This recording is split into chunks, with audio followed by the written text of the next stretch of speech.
Sunscreen के बारे में तो लोग मतलब बहुत कंफ्यूज होते हैं इंक्लूडिंग मी कि कौन सा वाला लेना चाहिए। So you should always consult your dermatologist to seek further advice. Dermatologist को हम कंसल्ट करके ही ले। बिल्कुल। And ma'am how important is it to take sunscreen? Sunscreen application is very very important in dermatology. Like if you want to care for your skin, then sun protection is like the foremost thing which you should follow.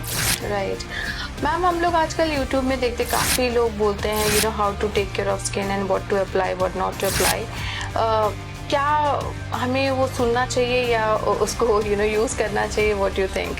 Teenager के जो pimples होते हैं you no, मम्मियाँ कहती है अरे मुझे भी हुआ था, तुम ठीक हो जाओ। हमें fundamental you know skin care tips हमें दीजिए जो हम घर में ही कर सकते हैं ma'am, give us some tips.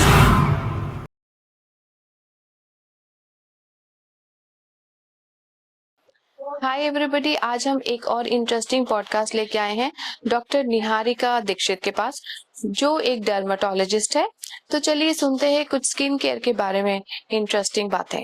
Hi everybody, welcome to another show of FCR group. So आज डॉक्टर निहारिका दीक्षित हमारे साथ है। Welcome to our show ma'am. So ma'am, आप प्लीज बताइए अपने बारे में, कहाँ बैठती हैं, क्या है आपका experience and all? Yes, hi, I'm Dr. Niharika Dixit. I'm MBBS MD Dermatology. I'm a dermatologist, trichologist, and dermatosurgeon. And I have my clinic at Sector 17, Atulya Chowk, by the name of Atulya Multi-Speciality Clinic. Right. So ma'am, पहला सवाल जो हम जानना चाहेंगे आपसे sunscreen के बारे में। तो लोग मतलब बहुत कंफ्यूज होते हैं इंक्लूडिंग मी कि कौन सा वाला लेना चाहिए। सो मैम प्लीज हमें इस बारे में थोड़ा एजुकेट करिए। Yes. So sunscreen market में जैसे बहुत सारी sunscreens available हैं. So you should always consult your dermatologist to seek further advice. And sunscreens में बहुत सारे options available है, like gel based sunscreens are there, silicone based are there, and lotion based.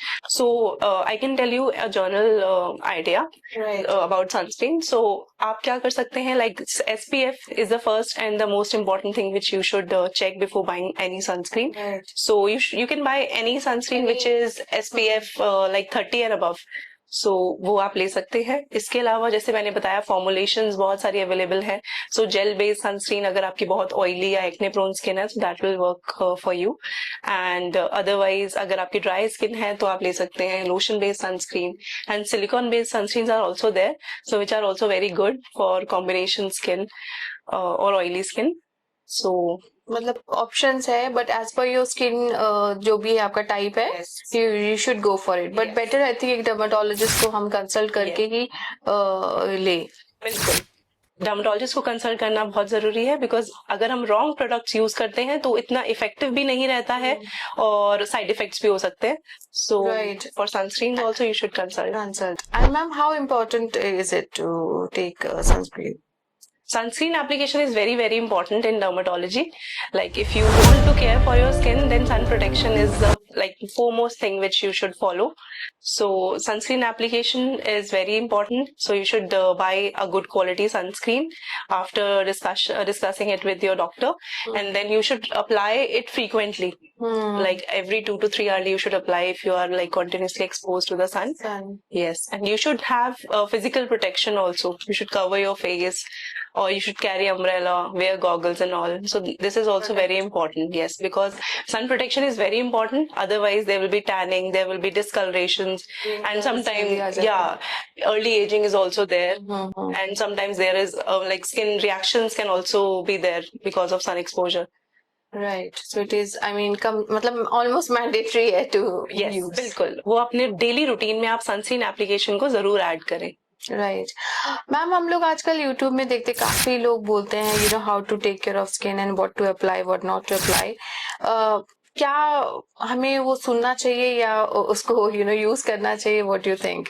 हाँ जी। सो यूट्यूब या फिर कोई और सोशल मीडिया प्लेटफॉर्म पे जो भी सजेशंस दिए जाते हैं, जो कि मतलब डर्मेटोलॉजिस्ट नहीं है, मतलब लोगों से दिए जाते हैं जो कि क्वालिफाइड नहीं है, तो उनको आपको बिल्कुल भी फॉलो नहीं करना चाहिए। बिकॉज आजकल क्योंकि अवेयरनेस हो रही है, बहुत सारे लोग सर्च करते हैं चीजों के बारे में, so many people are saying different things and everybody is trying to become a dermatologist. So सब लोग डर्मेटोलॉजिस्ट नहीं है, सबसे पहली इंपॉर्टेंट चीज यही है जो मेडिकली आप लोग जैसे क्वालिफाइड जो क्वालिफाइड है। So always check the degree of the person जिसकी भी आप बात सुन रहे हैं या फॉलो करना चाहते हैं।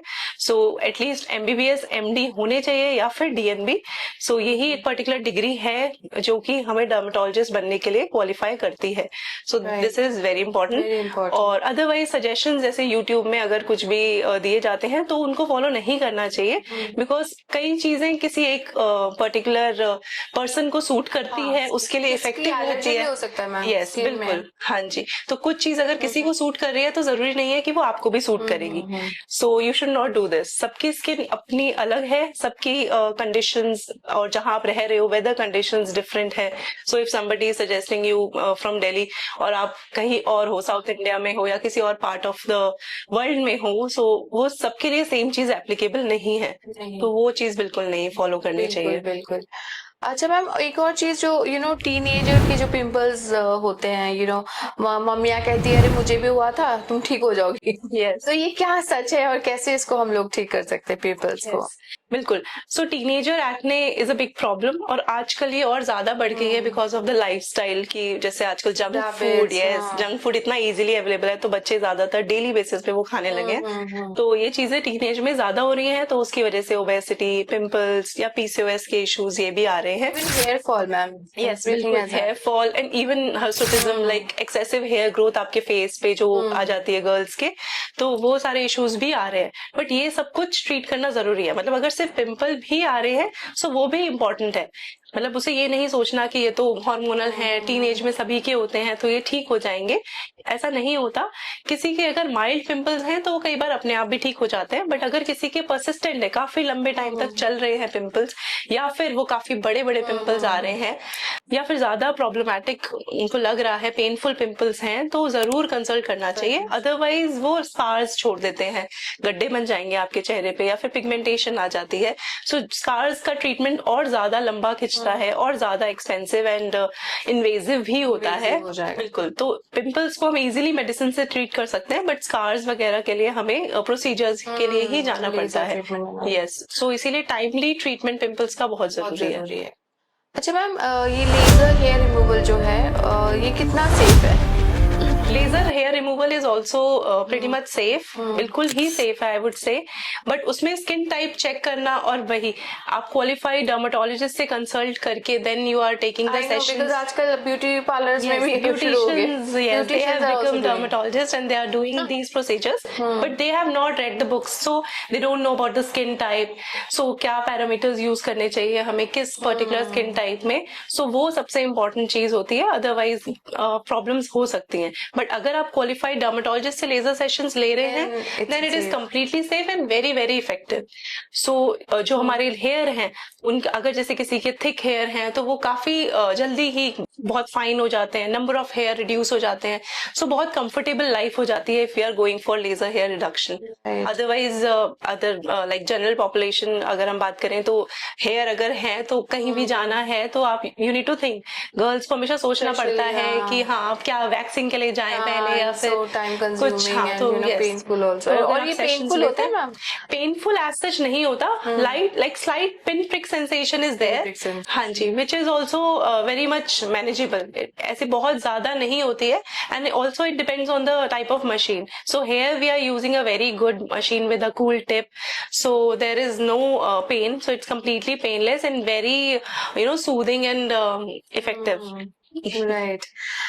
ओके मैम, फाइनली कुछ आप हमें फंडामेंटल स्किन केयर टिप्स हमें दीजिए जो हम घर में कर सकते हैं ma'am. Give us some tips.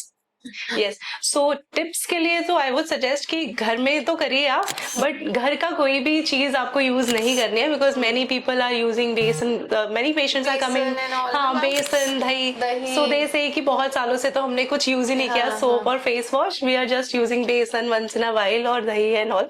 सो वो सब चीजें अवॉइड करके आपको पर्टिकुलर अपनी स्किन टाइप के हिसाब से ही सबसे पहले तो फेस वॉश या फिर सोप आपको यूज करना चाहिए, बिल्कुल वो भी स्किन टाइप के हिसाब से ही होना चाहिए, because otherwise if you are using a normal soap जो कि आपको नहीं यूज करना चाहिए, वो आपकी स्किन को बहुत ड्राई बना सकता है। तो ड्राइनेस की वजह से कई बार स्किन फेस की स्किन पे व्हाइट पैचेस या फिर डलनेस ये भी आ सकती है जस्ट बिकॉज ऑफ ड्राइनेस। सो अगर आप मतलब सही सोप या फिर मॉइस्चराइजर आप यूज कर रहे हैं, सो आपको ये सारे इश्यूज नहीं आएंगे and you will have a healthy looking skin just by applying good face wash and moisturizer. So सबसे पहला तो इम्पोर्टेंट स्टेप हमारा है फेस वॉश। तो उसके लिए we can use a soap और face wash, but first consult your dermatologist, then जो भी आपको सजेस्ट किया जाता है आप वो जरूर यूज करिए डेली बेसिस पे, ट्वाइस यू कैन यूज। उसके बाद moisturisation, moisturisation is also a very important step, even if you have oily skin then also you should moisturise your skin. Yes, because skin में जैसे environmental factors की वजह से कि हमारी वेदर कंडीशंस कैसी हैं, एयर कितनी ड्राइंग है, एसी में आजकल जैसे लोग बैठ रहे हैं तो उससे भी ड्राइनेस आती है। सो ड्राइनेस की वजह से भी जैसे मैंने बताया डलनेस या फिर बहुत रिंकल्ड स्किन वैसी चीजें होती हैं। तो आप जो आपको एज के हिसाब से एज अप्रोप्रिएट मॉइस्चराइजर्स भी होते हैं तो वैसे आप यूज करिए बिल्कुल, तो वो यूज करना है। उसके बाद आप सिरम्स यूज कर सकते हैं according to your skin condition, and you can use you should use sunscreen also daily. And moisturiser में मैं एक चीज बताना चाहूंगी कि जैसे हम लोग मॉइस्चराइजर अप्लाई करते हैं, so we just apply on our face, so we forget the area around our eyes, periorbital area is also very important, उसको भी मॉइस्चराइजेशन की जरूरत होती है, बिकॉज सबसे पहले रिंकल्स हमारे आईज के अराउंड ही आते हैं। बिल्कुल, तो वो पफिनेस, वो रिंकल्स जो भी हमारे आ रहे हैं तो वो इसी वजह से आते हैं, बिकॉज इलास्टिसिटी स्किन की वहां से लूज हो रही है और ग्रेविटी की वजह से थोड़ा सा हमारा नीचे जैसे स्किन सैग हो रही है, तो उस वजह से। तो अगर हम मॉइस्चराइजर वगैरह यूज करते हैं तो स्किन की इलास्टिसिटी हमारी मेंटेन रहती है। सो पेरियोर्बाइटल जैसे डार्कनेस है, आंखों के नीचे काले घेरे हैं या पफिनेस है, ये सारी चीजें भी मॉइस्चराइजेशन से कंट्रोल हो जाती है। यस, और अगर किसी को कुछ इश्यूज हैं जैसे अंडर आई डार्कनेस या कुछ भी, तो उसके लिए under eye gels are available जो कि आपको बिल्कुल यूज करना चाहिए, ट्वाइस आप यूज करें तो उससे वो काफी हद तक बेटर हो जाता है। एंड अपार्ट फ्रॉम दिस, आजकल क्योंकि लाइफस्टाइल ऐसा है, खाने पीने की चीजें इतनी प्योर नहीं है, सो बहुत सारे पेशेंट्स आते हैं जिनको डेफिशिएंसीज कुछ ना कुछ होती है, but they are not aware क्योंकि उनको इतना कुछ सिम्टम्स नहीं आ रहा है, बट एक जनरल डलनेस एंड डार्कनेस या एक लेथार्जिक लुक उनके फेस पे रहता है। यस, सो उसके लिए जैसे आप अपने डर्मेटोलॉजिस्ट से कंसल्ट करिए तो आप सप्लीमेंट्स वगैरह वो सजेस्ट करेंगे। यस, बिल्कुल, तो वो बहुत इंपॉर्टेंट है, बिकॉज अगर अंदर से स्किन हेल्दी नहीं हो पाएगी आपकी तो बाहर से अगर आप कुछ भी यूज करेंगे तो उतना इफेक्टिव नहीं रहेगा। सो इसीलिए consulting dermatologist is very important. हाँ, वही सबसे एसेंशियल है अगर आप कुछ भी आपको स्किन का इशू है, या फिर एक जनरल स्किन केयर रूटीन भी अगर आप फॉलो करना चाहते हैं प्रॉपरली। बिल्कुल, तो आप पहले पूछिए, बिकॉज मार्केट में बहुत सारी चीजें अवेलेबल हैं, बट बहुत सारे स्किन प्रोडक्ट्स एक्सपेंसिव भी होते हैं, तो मतलब इतना ज्यादा अगर आपको सूट नहीं करेगा तो वो आपके लिए सब वेस्ट है। बहुत सारे पेशेंट्स आते हैं, बहुत इफेक्ट नहीं हो रहा, हाँ, कि हम बहुत अच्छी कंपनीज के they are using the products but still there is no result. So इसीलिए it is very important to consult a dermatologist, तो वो जरूर करिए। Right and thank you ma'am for all the information, और फिर हम लोग आएंगे आपसे कुछ और बातें करने के लिए। Thank you.